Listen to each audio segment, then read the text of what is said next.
Okay,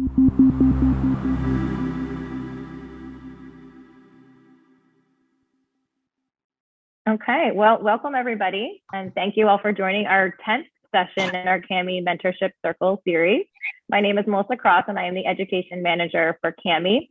And then just as a reminder, for the purpose of this session today, the CAHME Mentorship Circle, as we refer to our CMC, the goal is to further CAHME's mission of advancing the quality of healthcare management education.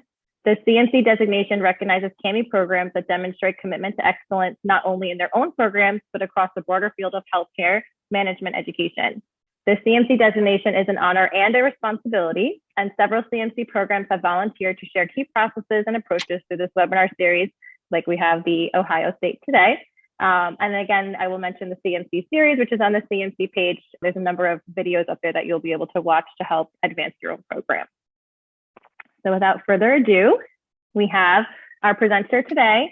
Leading our discussion, we have Julie Robbins, PhD, MHA Clinical Associate Professor at the Ohio State University, and also our CEO of CAHME, Dr. Anthony Stanowski. Julie Robbins served as a director of Ohio State University's Master of Healthcare Administration program for 8 years, overseeing all aspects of the program and teaching management, organizational behavior, and strategy.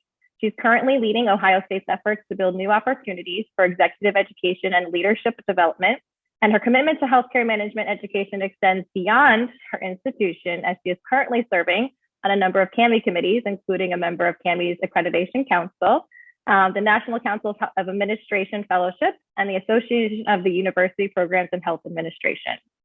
So before we get into Julie, I'm going to pass it over to Anthony, Dr. Stanowski, to kind of give us a little insight in leading into our discussion today. Melissa, thank you very much for that introduction. And Julie, welcome to today's session. Now, this is a real special one. And I think before we go into the top 5, to just kind of build up some drama around this, because everyone wants to, what are the top 5 secrets?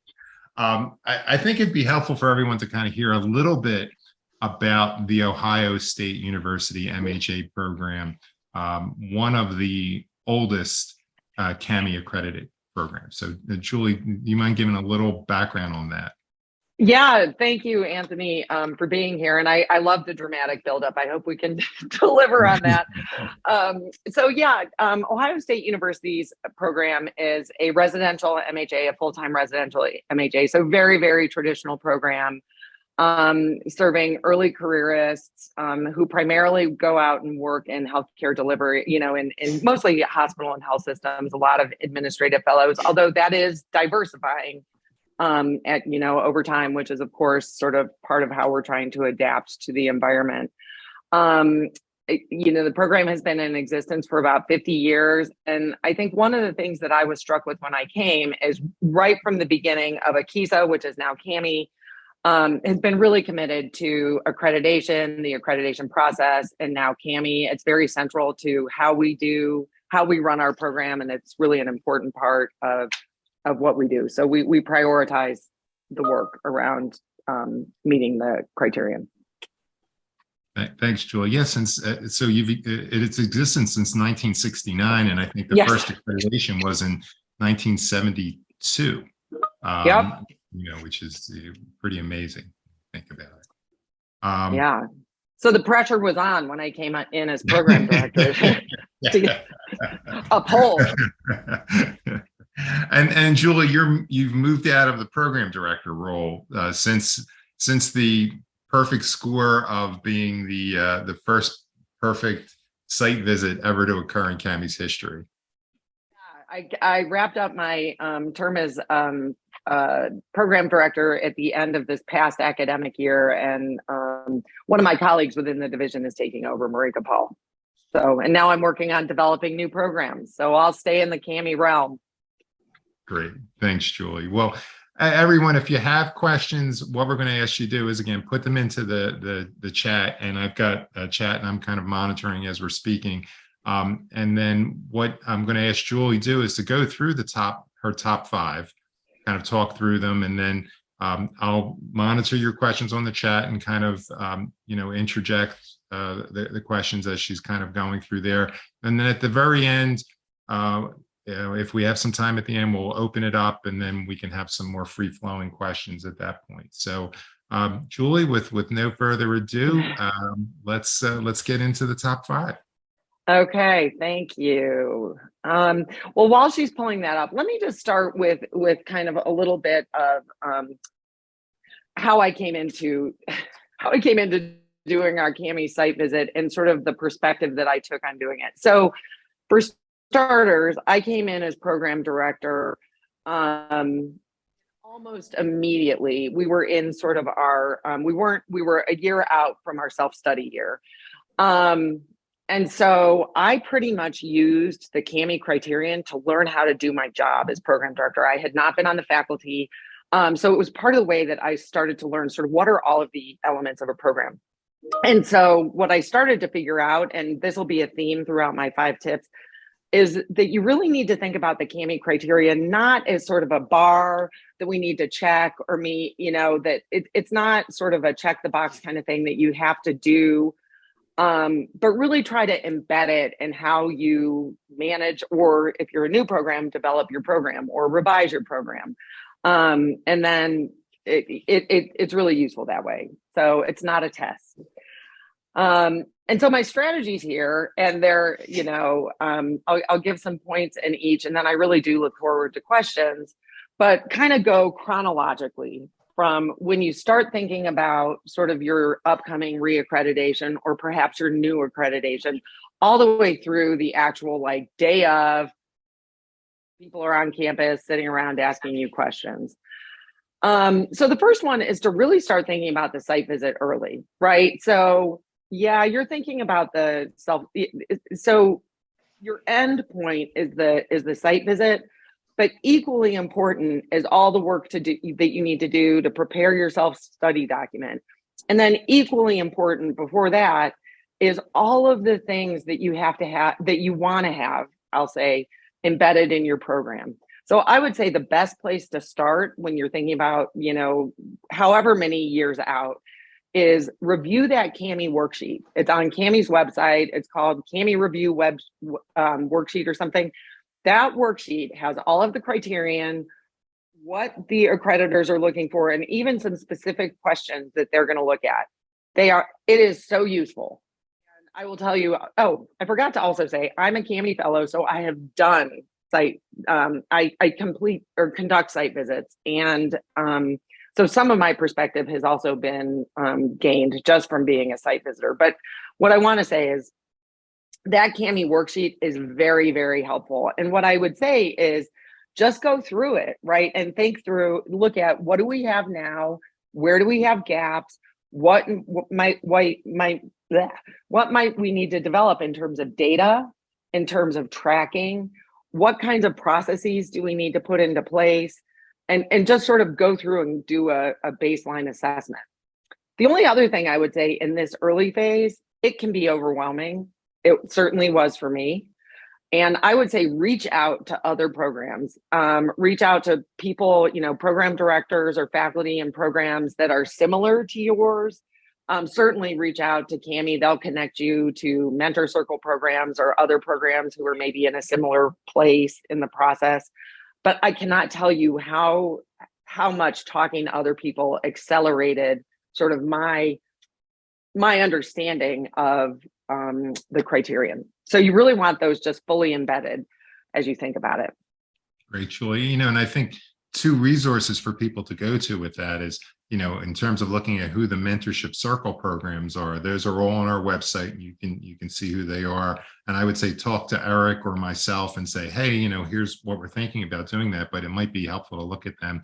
And second, if you're a program director and you're going, geez, who are programs like me?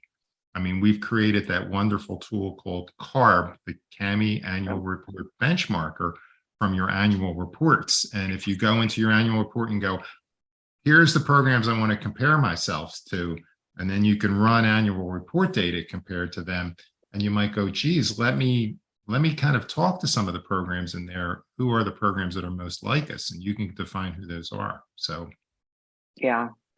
And I thank you, Anthony. And by the way, I love that tool. But yes, and my experience, it has been both.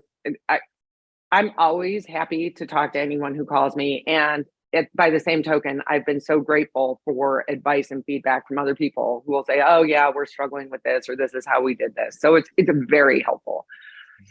So then the next thing, sort of once you've kind of really started thinking holistically about it, what really helped me, and what we're doing now, by the way, we're in our self-study year and I'm working with the new program director, but is to really create a work plan for putting together your self-study document, and sort of even in the year before, what needs to be done before, sort of before your year of record. But use that worksheet to kind of lay out what are the things that you need to do, and think about who needs to be involved. Some people are going to have a team. Maybe it's a program director and faculty. I also know that there are some very, very small programs where you sort of feel like I am a team of one.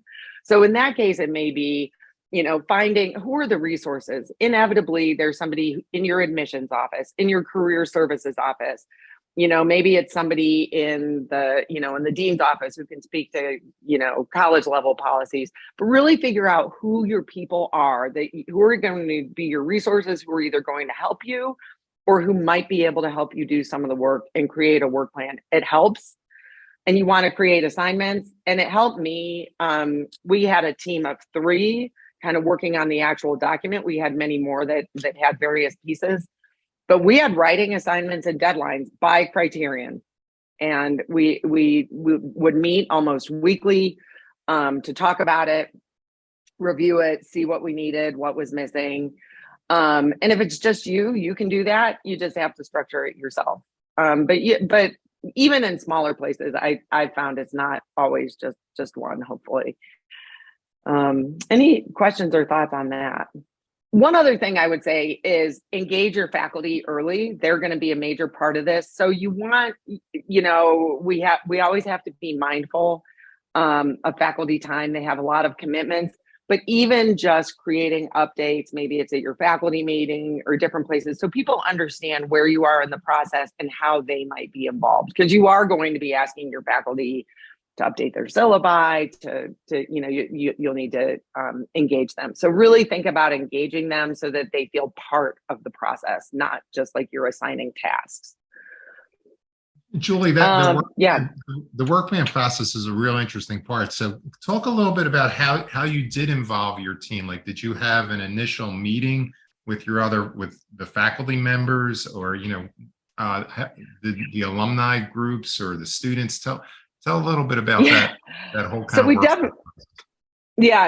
Thank you, Anthony. So, I mean, certainly the alumni and the students were involved as part of our ongoing improvement. I guess our alumni knew we were kind of preparing for CAHME, but the most important thing, I think, is we had a work team of 3. So it was the program director, the chair, and one other senior faculty person who'd previously been program director. And then the other thing is we did have in our case, it was a staff person who was a student graduate assistant who worked on this almost primarily.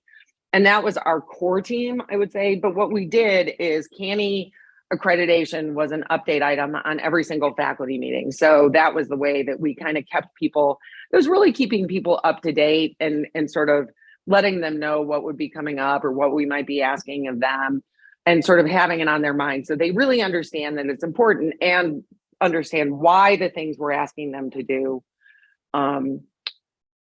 why we're doing that. But the team itself had like a very strict, okay, where are we on criterion 1? Where are we on criterion 2? Okay, have we started writing this section? And the plan was pretty much section by section with a lot of like detail on what's outstanding. Good. I saw a question in the chat that was interesting. So you're in the self-study process right now. When did you begin to kind of introduce the whole, okay, we're being reaccredited process? When did you begin the weekly meetings with your team around that? So So the small core team really organized around preparing the self-study. I see the question in the comment. We definitely tried to be judicious about what we asked faculty to do. So the core team met. We did a lot of the work over the summer because we had a fall accreditation visit. But we met weekly, and I think we didn't have trouble with that, but I would have had people, if I started asking faculty to do a ton, I would have gotten pushback. So I tried to be very judicious about, who did what. I also had some buyout time to do this. So I did a lot of the heavy lifting. Good. And I think if you have room, I mean, just trying to get your institution to recognize this is a very heavy lift and it's time consuming. Well, Julie, I'll let you go on to number 3 at this point. Okay. So I cannot emphasize, this is probably my, the centerpiece point of this whole presentation. So the self-study document, really the foundation of a successful visit. And I had toyed with having this strategy read, don't make your site visit team have to dig around and find stuff, right? Don't make them have to work really hard. What you want to do is have a self-study document that tells your story, right? So the goal is for your site visit team to be able to read it, have it be very clear, have supporting evidence for every single thing you said, and just use it as an opportunity to tell your story, right? Don't think of it as a way to sort of, don't get caught up in, I mean, you have to show how you're meeting the criteria, so that's your framework, but really be as specific as you can about what you're doing, why you think you're meeting the criteria, what the evidence is that you're doing. And just remember that the reviewers don't know your program, right? So you have to write it for an audience that doesn't know you.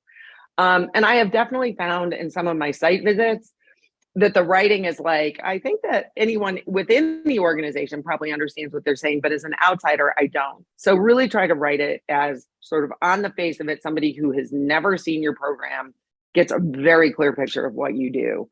I cannot tell you how much feedback I got from our review team on how clearly written it was, how easy it was to navigate our evidence.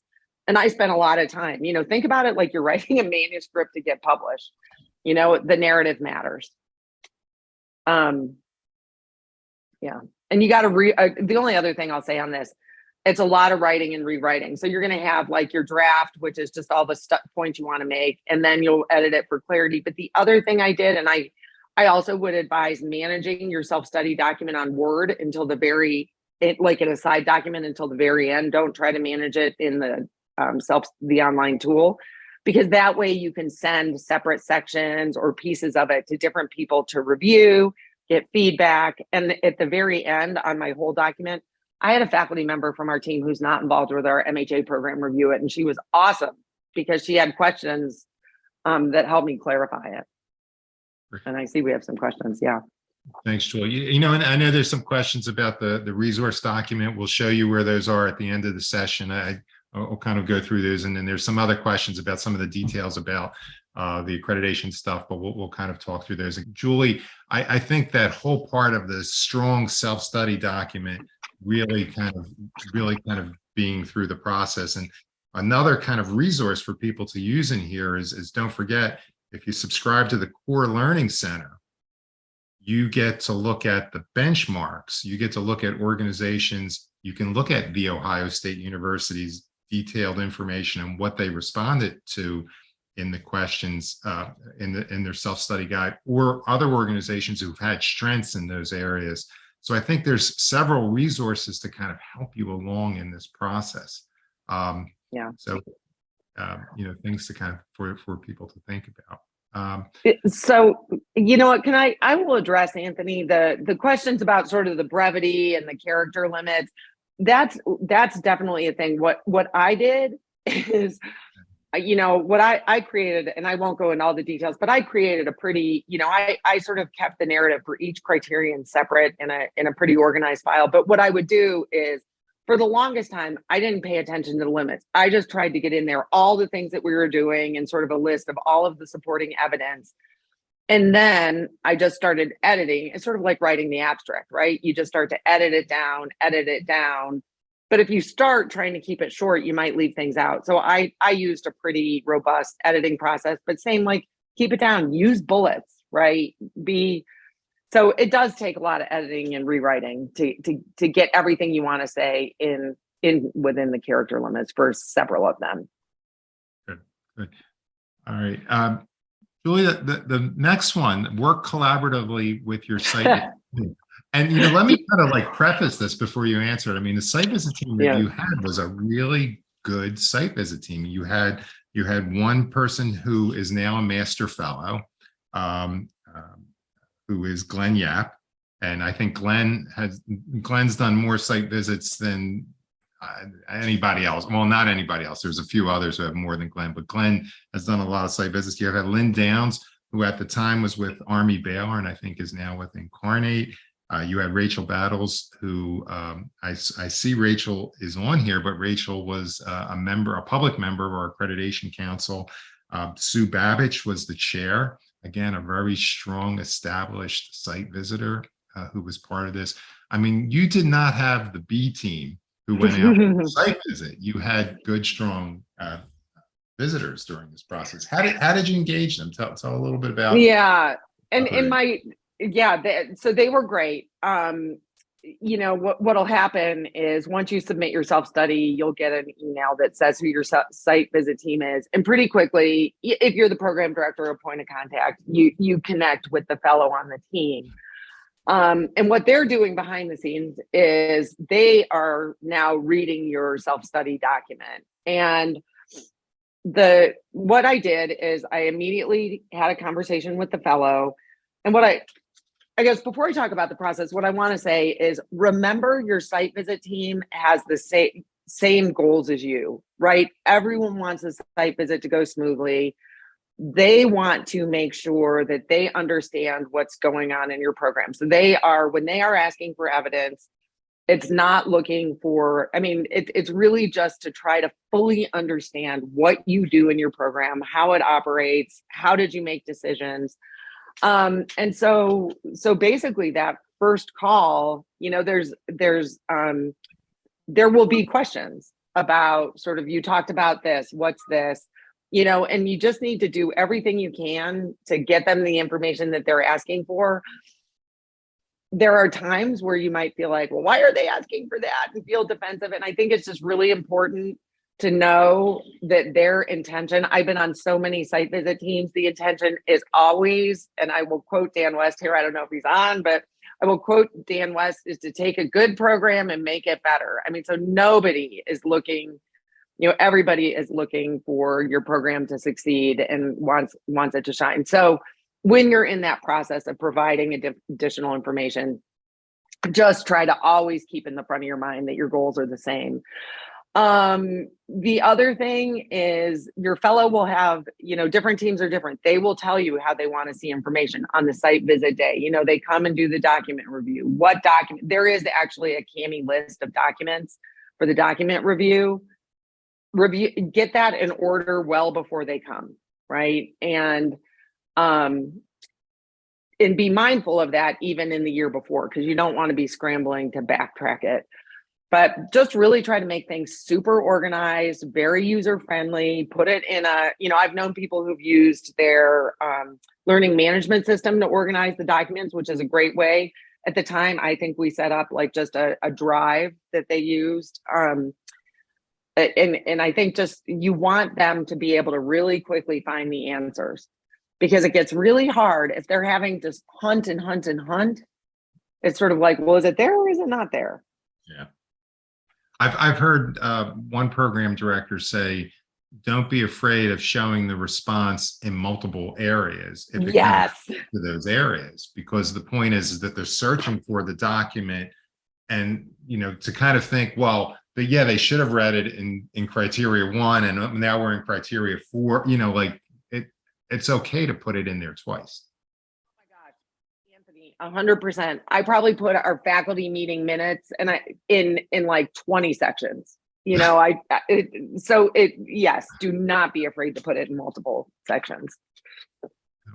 The interesting part about the site visit team, and Julie, I don't think I've ever shared this with you, and again, kind of giving people a little peek behind the curtains with the Accreditation Council meeting. So this went to the Accreditation Council meeting, And the council went, well, isn't the responsibility of CAHME to continue to help the program improve? And if we're giving the Ohio State a perfect score, are we saying that there's no room for improvement? And there was actually a lot of discussion at the council meeting around that. Like, are we really helping this program along? And you know, the chair, Sue Babich, and the other members of the committee went, no, you don't understand. They've met all of these requirements. Now, let me ask you though, after the team came in, did you improve? Did you find areas where you could get better? Yeah. So that is, thank you for that. I appreciate you sharing that. Yeah, we did. And in fact, you know, we certainly knew, like, we did meet, but there were certainly areas where, you know, we met great and we probably met, you know, and so the process actually helped us know where the places were. We already knew going in the things that we could do better. And I think that's another important thing. And I've had this on both sides of the site visit. We had really good conversations with our site visit team about, you know, the things we were maybe struggling with or the things that we wanted to do better. You know, and that's also a really important part of the site visit, because you're getting expertise from people who can help you think about those improvements. So absolutely. And in fact, I guess I would also add, as a plug for the CAHME criteria, you know, in order to meet all the criteria, you pretty much have to have really robust improvement processes in place and show that you're making improvements. So it's just embedded now in how we run our program. And, you know, that's the reason why CAHME exists. It's help programs get better and kind of make sure that the students are well prepared to lead, but kind of move them along on that process to occur. So good to hear. You closed the loop for me in my mind there.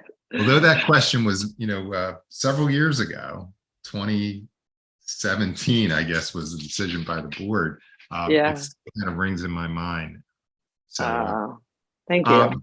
The next, your next point: prepare faculty and other stakeholders. I think you touched on this a little bit, but do you want to? Oh, yeah. So what I did, and this, it's interesting. So when you are the person organizing your self-study, you have completely immersed yourself in it, right? Many of your faculty members, or maybe your dean or the provost that you have to bring in, or the alumni and the students who are part of the day, and the faculty who maybe teach one class, they don't know all that you know, right? So they're asked to come to some meeting where they're going to talk about accreditors.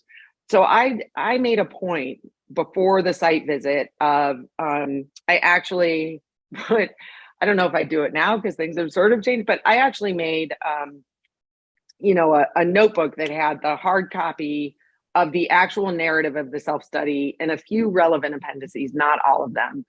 And I gave that to all the faculty who were participating, all the leadership who were participating. And then I made a cover memo for each one of them that was like, this is what the process is. These are the kinds of questions that they're going to ask you, which of course comes right off of, you know, that worksheet.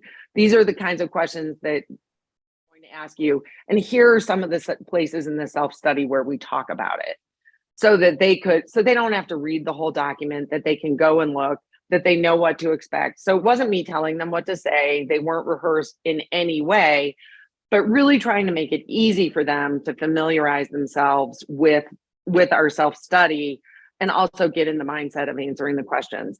I did not, with students and alumni, give the document, but what I did do is when we invited them to the meeting, I sent a note saying, this is what it is. These are the kinds of questions they're going to ask you.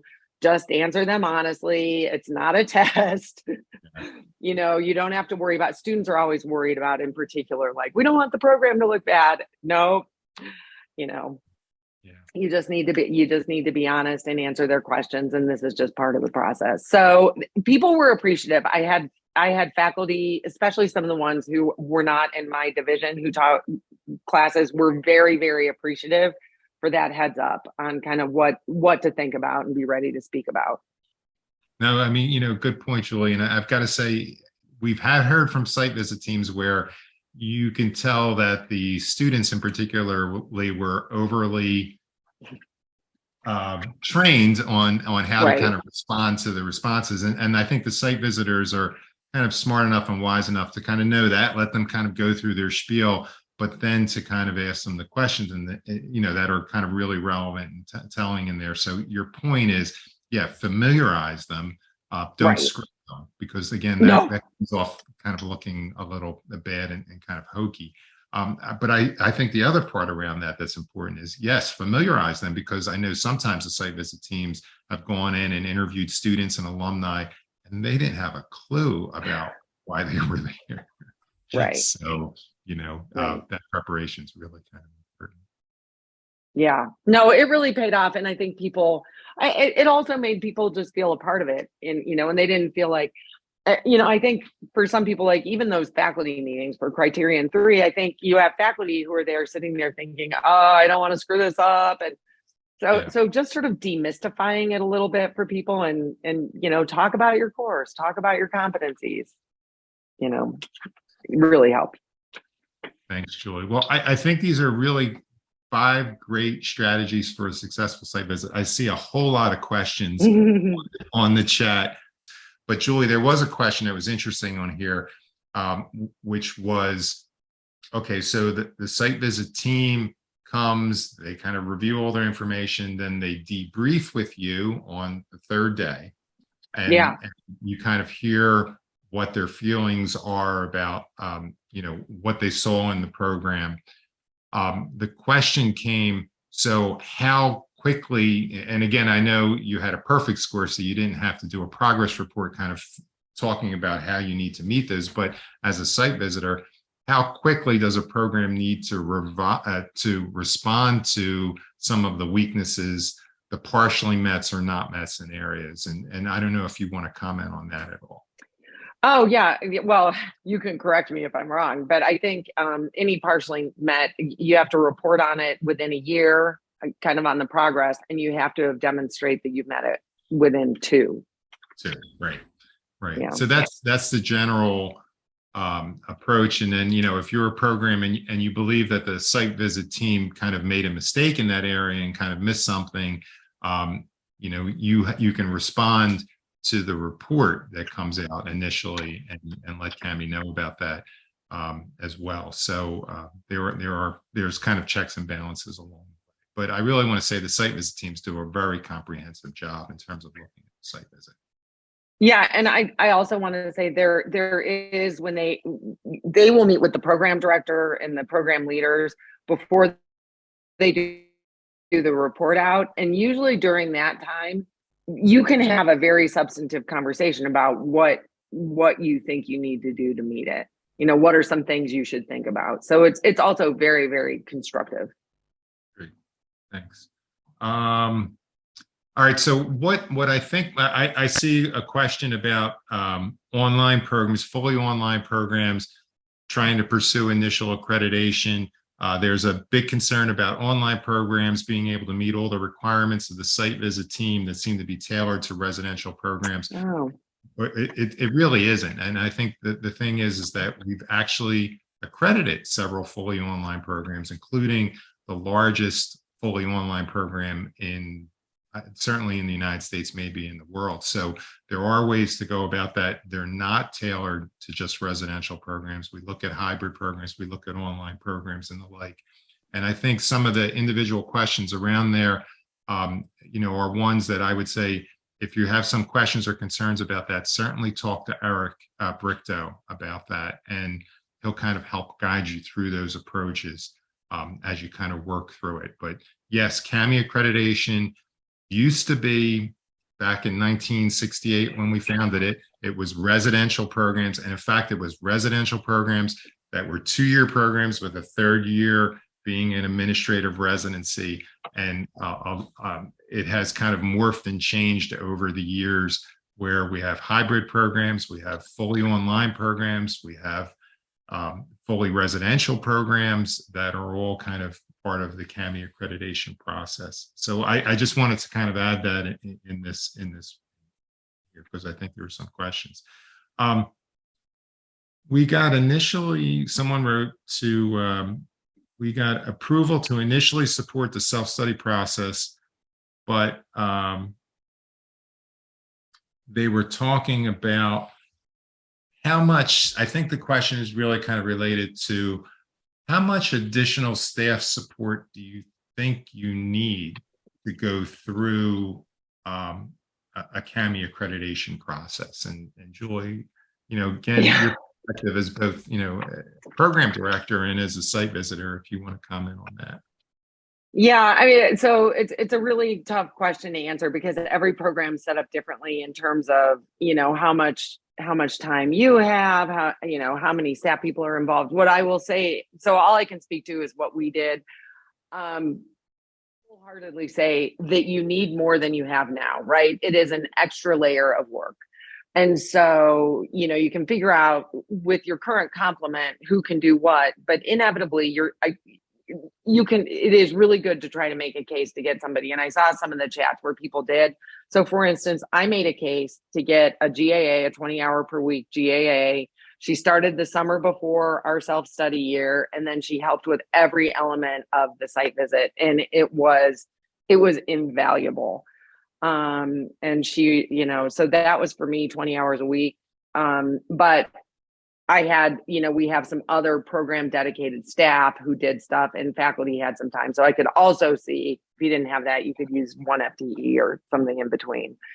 But it is a lot of work, just keeping track of things, pulling together documents, managing data, doing some of the scheduling. She made sure everything worked well on the day of the site visit, inviting the students. I mean, it's just a lot. It's a lot of moving parts.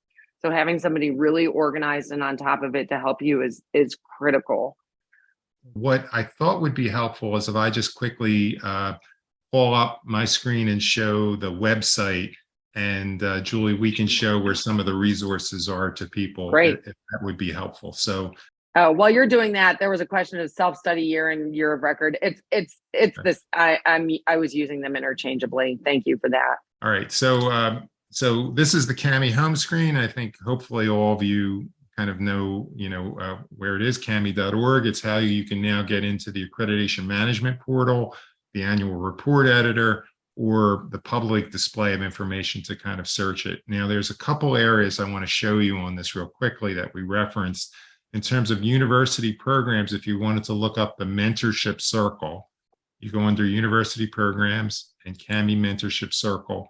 And on that page is information about the CAHME mentorship circle. And if there's programs out there that want to be part of the CAHME mentorship circle, please get back to me or get to Eric, or we'll put a name up at the end, Tisha Menser, I think, to kind of help you along the process.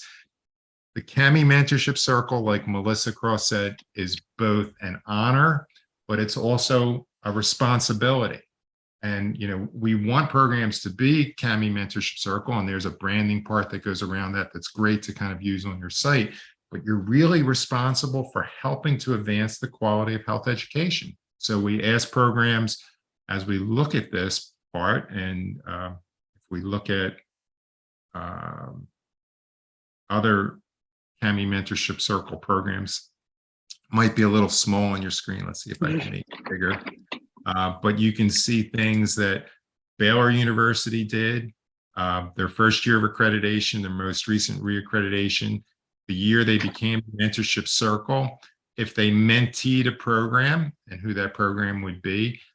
With Baylor, sometimes we don't put the mentee programs on. They don't want to be recognized, but we sometimes do throw them on, and what their mentorship project was.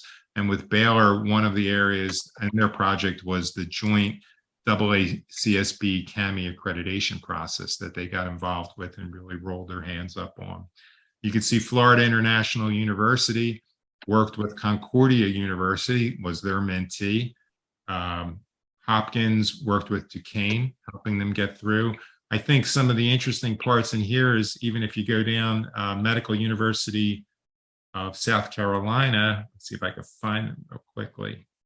I probably passed them, but they were, here we are. Their mentee program was Pfeiffer University, which is also in their state, and they helped them get along in kind of moving it forward. it's a giving back. It's moving the whole field forward. And that's what the mentorship circle is all about. So if you're interested in doing that, let us know. So more information on the mentorship circle part is all in that area in there, and you can kind of review it and see it. Now, the second part, which was, again, dramatic intent, let's kind of hold the most attention up to the end, is if you go into the resources section of the CAHME website, so across resources, there's the Core Learning Center, and that's where Melissa kind of has a lot of the webinars and the whole process of learning how to be a CAHME accredited program, as well as some of the detail on what are the best performing programs on site visits. And then there's the program resources section. And if you click that, you can see the accreditation criteria and eligibility requirements, the 2021 Health Management Handbook, the 2021 Healthcare Quality and Safety Handbook. The program review worksheet is there to be downloaded. So that's where it is. Again, CAHME.org, resources, program resources, and it's up near the top. Candidate application handbook is there. Information on the annual report, so you can see what the student survey needs to look like if that's a question. This area is really particularly a new area where we're updating not the criteria, we're not updating the criteria, but some of the guidelines to kind of help you meet that criteria. That's in this section here. So all of this area under resources is the area where everyone should kind of go to kind of look up the worksheet and additional information on the self-study handbook. Anthony, can I add one small thing that I'm not sure I covered, and I think as you're talking about all these things, one thing to think about as you're doing this and preparing for your self-study is really trying to set up systems for yourself, right? So that you're not just getting this data this one time, because it'll show up on your annual report, but really trying to figure out how can I systematically every academic year or every term, kind of have a good system for gathering my data or reviewing things. And that makes it much, much easier once you kind of figure out what the things are.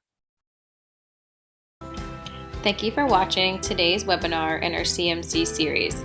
For more information or to view past webinars, slides, or to register for upcoming webinars, please go to www.cahme.org/CMC. Thank you.